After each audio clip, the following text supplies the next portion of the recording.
Hi, ഓടത്തെ കിച്ചണിലേക്ക് സ്വാഗതം. വളരെ ടേസ്റ്റി ആയിട്ടുള്ള സോയ ഫ്രൈ ആണിന്ന്. കഴിച്ചുകൊണ്ടിരിക്കാൻ തോന്നുന്ന അത്ര സ്വാദാണ്.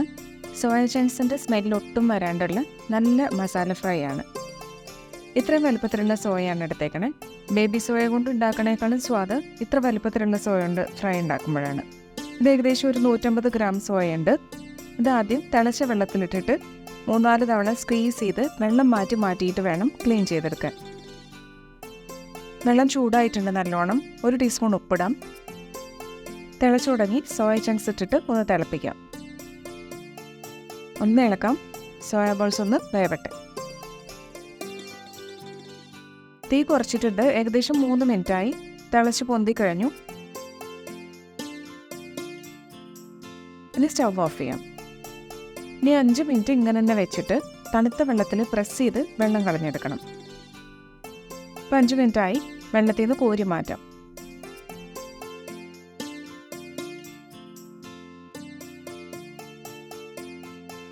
തണുത്ത വെള്ളം ഒഴിച്ചിട്ട് പിഴിഞ്ഞെടുത്ത് വേറെ ബൗളിലേക്ക് മാറ്റാം.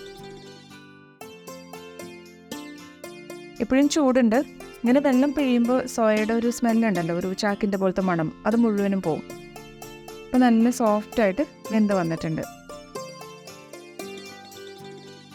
ഉള്ളിലത്തെ വെള്ളമൊക്കെ നമ്മൾ പ്രസ് ചെയ്ത് കളഞ്ഞിട്ടുണ്ട്. ഇനി മസാല ഉണ്ടാക്കാം. 2 heaped table spoon Kashmiri chilli powder, ginger garlic paste ഇപ്പം തന്നെ നമ്മൾ ക്രഷ് ചെയ്തെടുത്തതാണ്, അതൊരു ടേബിൾ സ്പൂൺ, 1 ഹീപ്പ് ടീസ്പൂൺ പെരിഞ്ജീരകം, 1/2 ടീസ്പൂൺ മഞ്ഞൾപ്പൊടി, 1.5 ടീസ്പൂൺ ഗരം മസാലപ്പൊടി, മല്ലിപ്പൊടി 2 ടീസ്പൂൺ, ജീരകപ്പൊടി 1/2 ടീസ്പൂൺ, കോൺഫ്ലോർ ആണ്, ഇതൊരു 3 ടേബിൾ സ്പൂൺ ഇടാം, 1 ടീസ്പൂൺ കുരുമുളക് പൊടി, പാകത്തിന് ഉപ്പ്. കുറച്ച് ക്രിസ്പി ആവാൻ വേണ്ടിയിട്ട് 1 ടേബിൾ സ്പൂൺ അരിപ്പൊടിയും കൂടെ ചേർക്കാം. ഇനി 3 ടീസ്പൂൺ തൈര്, വേണമെങ്കിൽ നമുക്ക് കുറച്ചും കൂടെ ചേർക്കാം നോക്കിയിട്ട്. 1 കോഴിമുട്ട പൊട്ടിച്ചൊഴിക്കാം. 1 ടേബിൾ സ്പൂൺ വെളിച്ചെണ്ണ കൂടെ ഒഴിക്കാം. ഇപ്പോൾ ഇൻഗ്രീഡിയൻസ് ഒക്കെ ആയിട്ടുണ്ട്. ഇനി എല്ലാം മിക്സ് ചെയ്യാം. ഈ മസാലയാണ് സോയയ്ക്ക് നല്ല സ്വാദ് വരുത്തുക. മസാല ലൂസായ സോയയിൽ പിടിക്കില്ല. ഈ കൺസിസ്റ്റൻസി പാകമാവണം.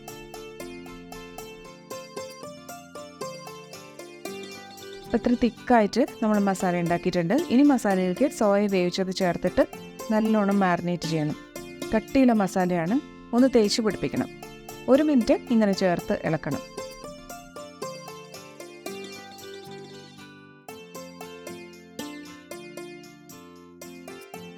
ഇപ്പം എല്ലാത്തിലേക്കും നല്ലോണം ആയിട്ടുണ്ട്. ഇനി 2 തണ്ട് കറിവേപ്പിലയും കൂടെ കൈ കൊണ്ട് ചതച്ചിട്ട് ചേർക്കാം. ഒന്നുകൂടെ ഇളക്കി യോജിപ്പിച്ചിട്ട് വയ്ക്കാം. കറിവേപ്പിലയുടെ നല്ല മണം വരും മസാലയിലേക്ക്. ഇനി റെസ്റ്റ് ചെയ്യാൻ 1 മണിക്കൂർ മാറ്റി വയ്ക്കണം. അപ്പോഴാണ് മസാലയുടെ ഫ്ലേവർ മുഴുവൻ സോയയിൽ പിടിക്കുക. അടച്ചു വയ്ക്കാം. 1 മണിക്കൂർ ഇങ്ങനെ ഇരിക്കട്ടെ.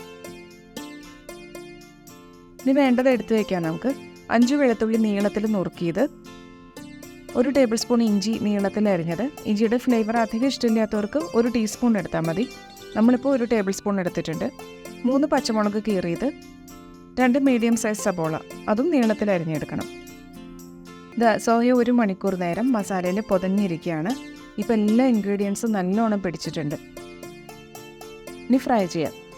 4 ടേബിൾ സ്പൂൺ എണ്ണ ഒഴിക്കാം.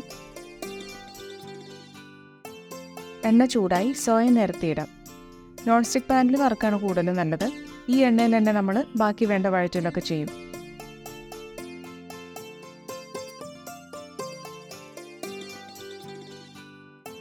ഇപ്പം 2 മിനിറ്റ് കഴിഞ്ഞിട്ടുണ്ട്. ഒന്ന് തിരിച്ചിട്ട് കൊടുക്കാം.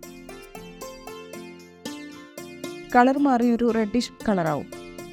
ഇപ്പം നല്ല മസാലയുടെ മണമാണ്. സോയ ചങ്ക്സിൻ്റെ സ്മെല്ലൊക്കെ പോയി. ഈ സൈഡും കൂടി ആവട്ടെ.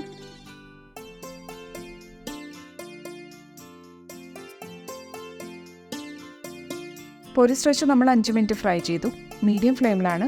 എല്ലാം പാകത്തിന് ഫ്രൈ ആയി. അടുത്ത ട്രിപ്പും കൂടി ഇതുപോലെ വറുത്തെടുക്കാം. ഇത് കോരി മാറ്റാം.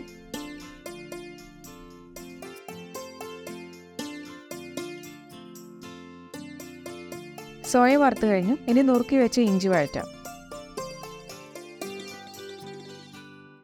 നല്ലോണം ചൂടായിട്ടുണ്ട്. ഇനി വെളുത്തുള്ളി പച്ചമണം മാറണം. ഈ എണ്ണയിൽ മസാലയുടെ എസെൻസ് ഒക്കെ നല്ലോണം ഇറങ്ങിയിട്ടുള്ളത് കൊണ്ട് വേറെ സ്പൈസസ് അധികം ചേർക്കണ്ട. നമുക്ക് നീളത്തിൽ നുറുക്കിയ പച്ചമുളക് ഇടാം,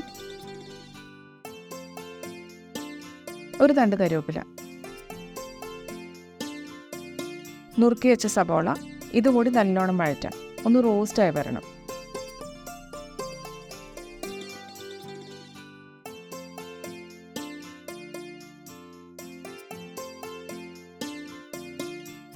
ഇതിലേക്ക് വേണ്ട ഉപ്പ് ചേർക്കാം. സോയിൽ വേണ്ടതൊക്കെ നമ്മൾ നേരത്തെ ചേർത്തിട്ടുണ്ടല്ലോ. ഇനി സ്റ്റവ് ഓഫ് ചെയ്തിട്ട് 1/4 ടീസ്പൂൺ കശ്മീരി ചില്ലി പൗഡറും കൂടി ചേർക്കാം. ഈ ചൂടിൽ തന്നെ ആയിക്കോളും. കഴിക്കുമ്പോൾ സബോളയൊക്കെ ക്രിസ്പി ആയിട്ട് കടിക്കാനും കിട്ടും, സോയ നല്ല സോഫ്റ്റ് ആയിരിക്കുകയും ചെയ്യും. ഇപ്പോൾ ഫ്രൈ ചെയ്ത് വെച്ചേക്കണ സോയ ബൗളിലേക്ക് ഇടാം. എന്നിട്ട് വഴറ്റിയത് അതിൻ്റെ മുകളിലേക്ക് ചേർക്കാം.